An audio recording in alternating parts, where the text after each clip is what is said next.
Dank Pod-Stash Hot Tokes number 6. Back again with Daniel Johnson.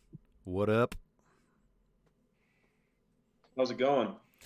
It's going. Just got done recording today's Good. Pod-Stash with Michael Jimerson, talking about some of the stuff going on in Virginia. We might still touch on some of that stuff here, but main focus is from a guy who is a cop who is, from what he claims, 1 week away from letting his certification expire for the last time and retiring. His name is Dominick Izzo.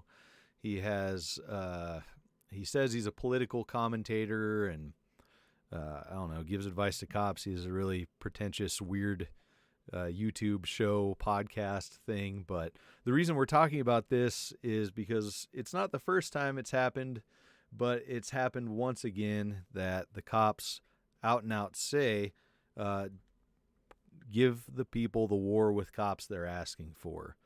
So let me start out reading the caption from his Instagram post and then also the video. It's the same caption from the video where he goes further into what he's talking about. So he says, more and more questions are coming in asking me to give my opinion on all these attacks on cops and cops being put in situations to use deadly force more and more. My certification as a police officer in the state of Illinois expires 1 week from today. So, with my last breath as a sworn peace officer, I fully state that I think it's time that all cops, cop supporters, and families adopt a simple mindset towards the compassionate attempt to rebuild the trust between those who are anti-cop and those who are willing to serve. Fuck it. The only thing cop haters seem to understand is violence, and maybe it's time they got the war they are asking for. Hashtag police, hashtag cops, hashtag blue line, hashtag brother and sister, hashtag law enforcement, hashtag FTP, hashtag war to your door, hashtag bring it, hashtag you asked for it. So that statement itself is full of bullshit, along with the video, although through all the bullshit, he made a good point for all the wrong reasons, and we'll get to that. But before I let you jump on this, Daniel, just reading through this again, a couple other things jumped out at me. First of all, he calls himself a peace officer. Wrong. Second, Wrong. Yeah, I guess in the first paragraph he says cops are being put in situations having to use deadly force more and more. They're putting themselves in those situations. Cops are putting themselves, correct. Yep. And then when he's talking about the mindset that cop supporters and their families should adopt towards the compassionate attempt to rebuild the trust between those who are anti-cop and those who are willing to serve. Double bullshit in there. Compassionate my ass. Copsuckers are nothing but obtuse and rude and stupid and willing to serve. They're not serving anybody. They're serving their own interests and paycheck, as he makes very clear in his video. And so I guess we're going to be talking about some of his points, but also that I think he just said bring the war to that people are asking for. I don't think he said that as in cops start being a military style war or battles on civilians. That's not what he was getting at from what I understand from the video. So we'll jump into what we thought of the video. Yeah, so the video was weird. It was he started out by bringing up Obama, like a lot of these bootlickers do. Mm-hmm. You know, blaming Obama and his rhetoric for putting cops in danger and changing the mindset of America as a whole. You know, and now there's this war on cops. Completely ignoring, you know, cops' actions that already put themselves in danger. And later on in the video, he does mention that cops escalate situations unnecessarily. Mm-hmm.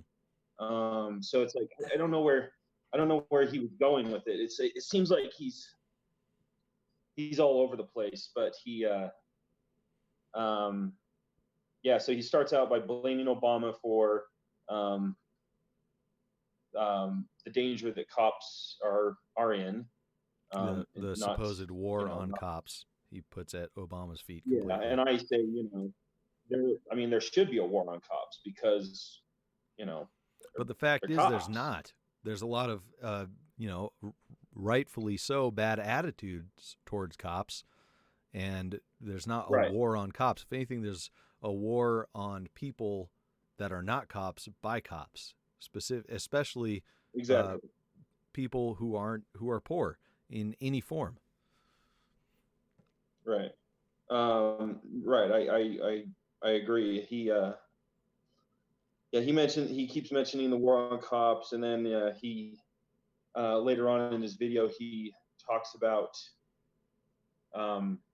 cops that do escalate situations, saying that um, his motivation um,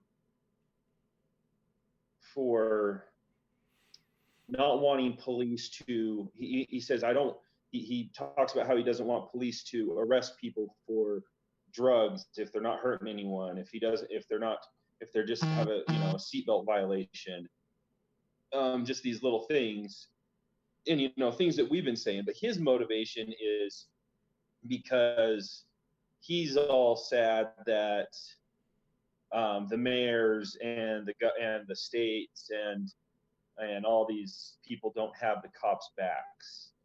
And Right. I mean, and so my thing is, I mean, he sees this distinction between police and the state, but anybody who anybody who understands, what the state does and who its enforcers are, the cops are part of the state. They are the state. Correct. And so but he's trying to make this distinction between that, and it's like, I don't know where you're coming from, dude. It's weird. Yeah, he's all over the place because he's not consistent in his ideology. He doesn't have any consistency with how he puts everything together. So I guess it was two good points, because his main point was to stop having the dick measuring contest, as he said, and getting an attitude with people who have an attitude with them. He said, just be extremely professional. You don't even have to write them. I mean, that's part of the dick measuring contest. If you pull somebody over for a blinker, this was his example, and they're not polite when you come up there, don't write them a ticket, because they're still not hurting anybody. Don't write them a ticket to assert your authority. Just say, all right, use your blinker next time. Have a good day, and go back to your car. The way he described how he thought cops should act was very similar to the way that I've heard a lot of ANCAPs talk about private police. Obviously not the same, but there's a lot of similar ideas. And then his other good point was to start calling out and getting rid of what he called bad apples. So stop. He said there's no such thing as the Blue Brotherhood, because when it comes down to it, nobody's going to have your back when you're getting disciplined. You're not going to be friends with these people after you leave. It's a fucking job. And that was his whole spiel with this, was get paid, because he's saying a lot of cops are making $90,000 up into the six figures with overtime from court and all that. So get your easy paycheck, get your pension, ride it out smooth, and don't escalate the situation into violence or bad publicity. And that's another thing he lays, a typical right-wing thing that he lays at the feet of somebody else, is media for painting the cops in this way. It certainly couldn't be how the cops act towards people. But yeah, that's his main point, is to ride it out smooth and don't escalate the situation by being a douchebag and, just trying to assert your authority. And Doesn't he say at one point, he says at one point, we all know, he's talking about turning in bad cops, and he says, every single one of us knows a bad cop. Mm-hmm. I'd have to get the exact quote, but he says it. So he's saying all these things that, you and I say, and people that are anti-cop, that the things that we say. But again, his motivation is to take this jab at the state, at the leaders that and the media that he says don't have our back, and and some, but whereas our motivations are, we're fighting for the dismantling of the state. He's trying to make this like weird, like he's trying to draw this line in the sand where it's not possible to, acting like police are not part of the state. Well, he thinks it's us versus them, and when what he means by us is regular cops, not into the command structure, not into anything above that, and by them he means the public, people who aren't cops, and the people he names Right. specifically for not having his back, he calls it your village, meaning your local government, because I think he lives in something designated as a village. So your local government, like your mayor and whatnot, aren't going to have your back. Your command structure is not going to have your back, and the general public's not going to have your back. Lays that all at the feet of Obama creating a war on cops and the media playing everything badly, and some of it towards bad cops and cops escalating a situation. His reasoning for all this, get paid, get out, it's a job. But then the point that people lost it over was, the hashtag war to your door. It's time they got the war they're asking for. And I don't think he meant an actual war, like cops going and just starting to shoot people, escalating it in that way. What I think he meant was let the war of everyday life, of what he considers degenerates in society, happen against people who aren't willing to support cops. Sounds great to me. Yep. I mean, it's like, just leave me alone. I mean, we've been saying this whole time, and he's like, is this what you want? Well, of course it's what we want. Like, we've been don't threaten me with a good time. It's like, don't threaten me with a good time. Exactly. Yeah. It's just, it's dumb. It's dumb logic. I mean, there's I think it's verifiably factual that every time you're around a police officer, you are statistically more, your life is statistically more in danger. Sure. Just being around them, from just seeing them to actually having to interact with them if they pull you over or something.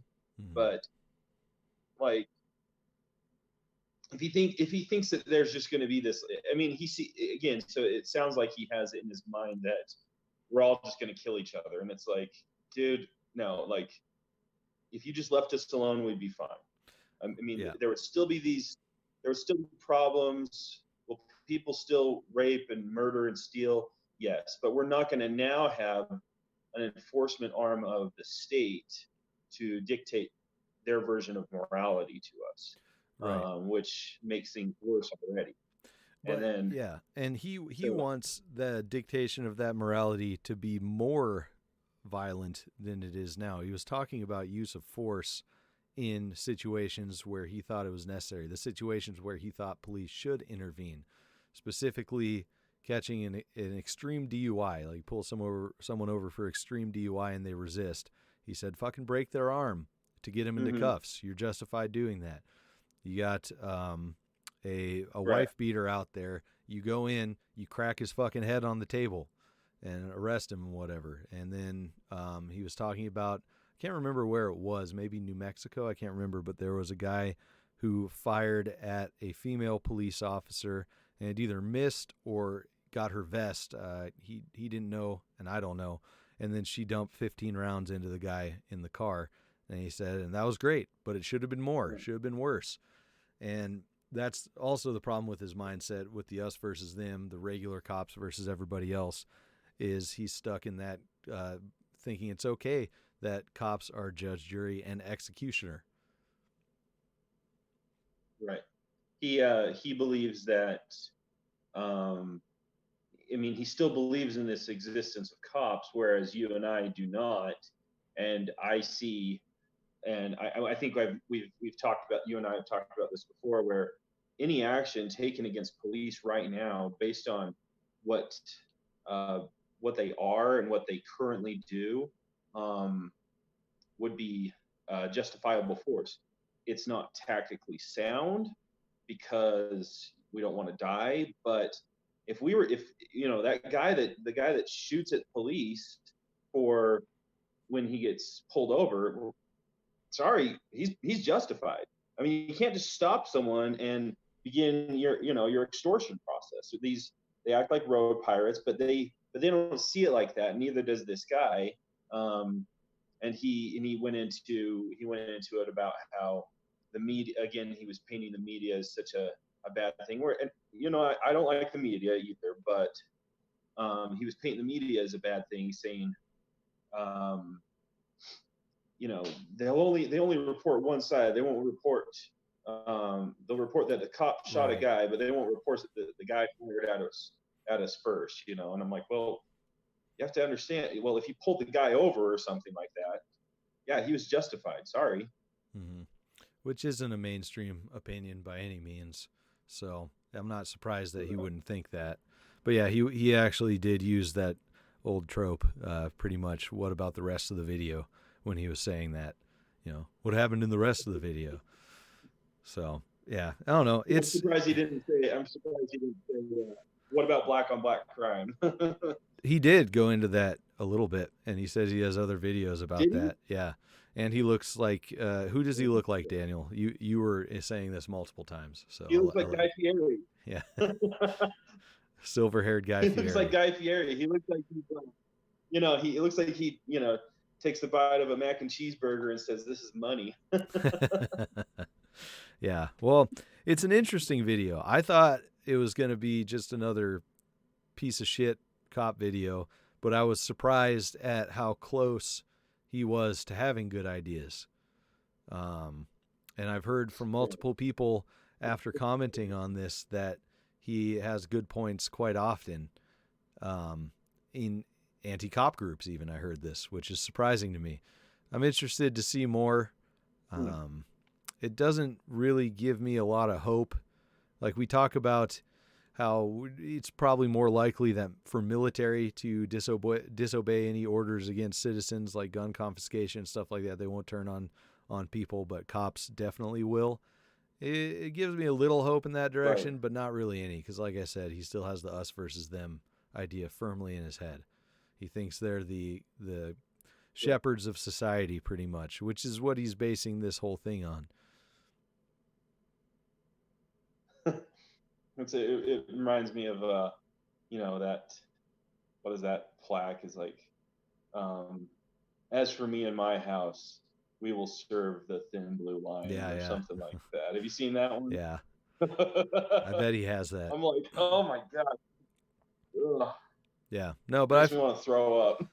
I found the video to be more interesting than rage-inducing or anything like that. So I'd recommend giving it a watch. I know it gives him more watches, but it's interesting. Maybe leave a comment for him. I know he's blocking people and talking shit, and people have reached out to his publisher already with the things he said about bring the war back to people and stuff, and are threatening his publisher with bad publicity, and they seem semi-reasonable and willing to get away from him. They have a contract, but they said they're going to contact their legal team, and it's his book publisher. So apparently he wrote a book, but they don't have anything to do with the rest of his stuff.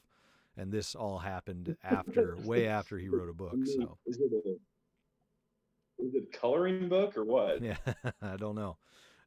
Just something interesting. I think that's a pretty good breakdown of that. Hot Tokes, man. That's good. Yeah, let us know what you think. Let us know what you think of the video in the comments and whatnot. And if you want to get the show early on Mondays, it's right there in the middle of the screen, patreon.com/the Dank Pod-Stash for just $1 a month. All right, Daniel, thanks for coming on and talking about Cop Guy Fieri. See ya. See ya.